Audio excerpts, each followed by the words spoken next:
Conselho Ministro aprova projeto Lei Rua, nebe apresenta o Ministro do Ensino Superior, Ciência e Cultura, Longinos dos Santos. Quarta-feira, Loron Sanolo Racing ira, Fulan Janeiro, Tinan Rihun Rua Ronolo Racing Tolo, e a Palácio Governo dele. Conselho Ministro halau alteração da huluk ba decreto-lei número Ruanolo Racing Rua, bara Rihun Rua Sanolo Racing Nen.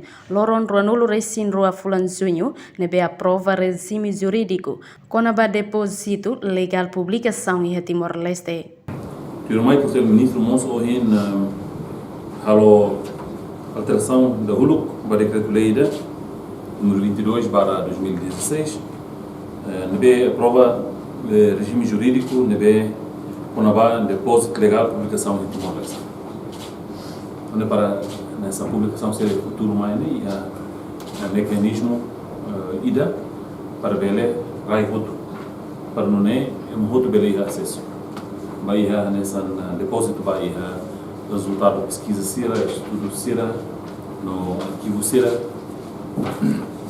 Firmai o Conselho Ministro aprova. E a futuro, mecanismo publicação será roto. Nune, bele acesso roto. E a resultado pesquisa sira, estudo no ativo. A reportagem Sabina Sansa, Marquita da Silva, Televisão Timor-Post.